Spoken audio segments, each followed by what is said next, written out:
Well, hello ladies and gentlemen, how nice it is of you to join me in this beautiful cafe to go through my lovely pictures I've got back from the Leica III.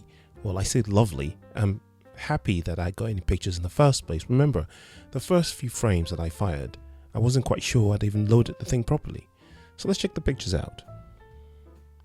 Right, as expected, the first frame is completely burnt. You get this with any camera because obviously loading the film in the first place, you've exposed half of the frame to light, so you get this absolute burnout. Second picture. Again, you can see that that's probably happened from when I opened the back of the camera slightly to let some light in. Same there. This is me not sure the thing is winding properly and firing the shots a few times. And again, the first confirmed shot. Well, this was taking the elevator on the way out, and I'm quite impressed actually, because to be honest, I didn't quite take a reading. I didn't take a measurement in terms of the light meter and everything to see what the light quality was.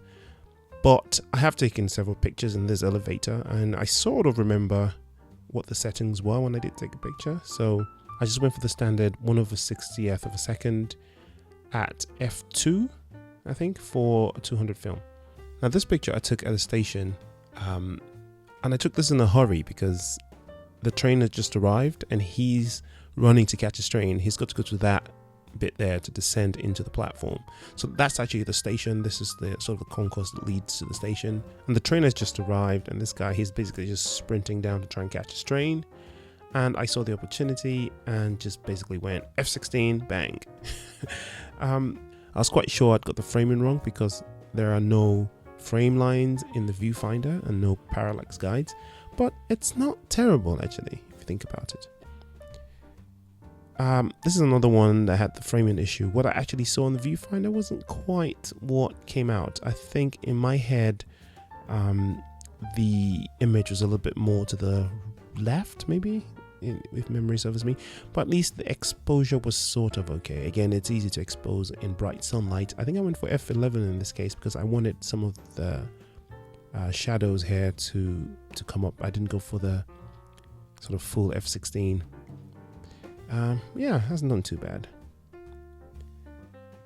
This one, I actually took my time taking this picture because I wanted to frame it properly. Now, when I did frame it, this bit here was actually, I think, was dead center. So this is a parallax issue, but at this distance, I wouldn't have expected there to have been this much shift. Maybe I wasn't, I don't know, maybe I wasn't standing in the middle. Maybe I didn't see that in the middle in my head. I just thought it was in the middle. And another issue is actually when I was taking this picture, I didn't see this bit here because it was obstructed by the lens, because you can see the lens in the viewfinder of the Leica, and because it's a Canon lens, it doesn't sort of taper off at the edge like the original Leica lens does. It's just an even cylinder. It's more susceptible to be seen in the viewfinder. Now, the longer the lens that you use, of course, the more obstruction you're going to get in the viewfinder and the more framing problems you're going to have. This is just one of the things that happens with the rangefinder camera and not an SLR. This one, I'm not sure what happened here. There's a bit of a light issue here. That could have been anything. That could have been the lab messing it up a little bit, or that could have just been a bit of a light leak that I haven't noticed in the other pictures because those were like properly exposed, and here you have a bit of a bush green thing that I don't know, whatever. This is another one I took really quickly because the boss was on the move and I just wanted to catch it so quickly, and the camera actually was in my bag when I spotted the boss coming from about that kind of distance. From what I read, actually, the viewfinder in the Leica IIIb is designed for the 50mm focal length, so in theory I shouldn't be having framing issues. I should just perhaps have a little bit of a parallax issue, but not the actual, I shouldn't be having any problems how much of the subject I get in the frame. But I don't know what's happened here. It's terrible framing, but at least because I remember when I was looking in the viewfinder, I had this line, for instance, was sort of all the way to the edge. It's one of the things I had to do, but maybe my hand moved when I took the picture quickly, who knows. This is another one that has to do with exposure. Again, you can see I've left a little bit there. When I was looking in the frame, all I could see was white and, you know, this bit here. But then again, the lens would have been covering a significant portion of the bottom right corner. So I wouldn't have seen actually that bit there even if it was there. So that's another problem. Right, this one highlights another problem. This is to do probably with the lens, or that sort of focal length, because this is the closest I could have been to the mug. You can't focus any closer than that, and that is a little bit far to get a tight shot with a 50mm. With something like the Helios lens, you could get a lot closer. I could get something like that kind of crop. This one is okay. This one is okay. Again, it's slightly off center, even though I took the picture with the subject dead center. Perhaps the way that I'm seeing things through the viewfinder is not exactly accurate. Maybe there's some sort of light diffraction thing going on in the viewfinder. I don't know. Well, this is just a rubbish picture, so let's just not talk about it. This one is quite interesting. I don't know if you want to call this graffiti or God knows.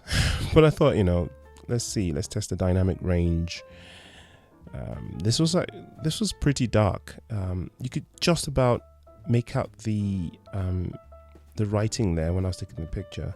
You can see I've exposed a little bit towards the shadows. As you can see, I've blown out the building a little bit just so I can expose a little bit of the shadow. But yeah, I don't know, it's not so bad. It's handled the dynamic range okay. I mean, I know that's more to do with the film.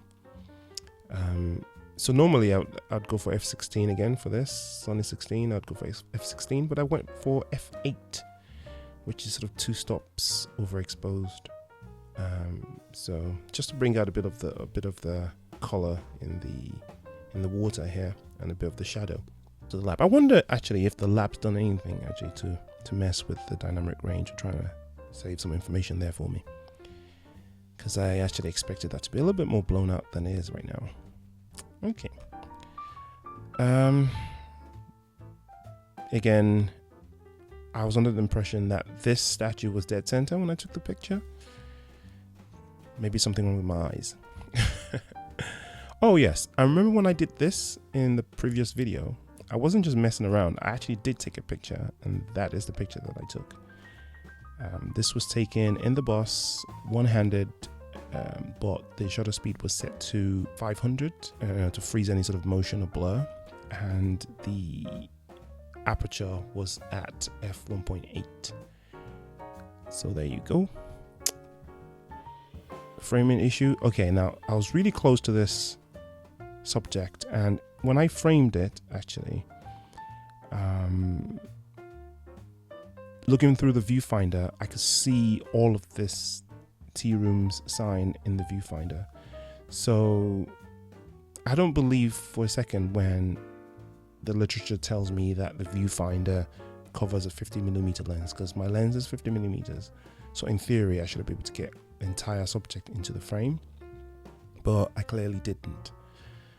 And I remember actually consciously compensating for parallax with this one. I sort of framed and then sort of moved my hand slightly to the right and slightly up, just so I can get the door completely in the frame. But clearly the viewfinder was showing me more information that the lens was actually capturing. So I remember that for next time. Right. This may have been the only successful picture, because at least I've got vertical lines looking vertical and the exposure is absolutely spot on. I think I went f11 again for this one, just so I could, you know, because there's a bit of dynamic range there. Normally I'd advise f16, but just overexposed by 1 stop. That never hurts anyone.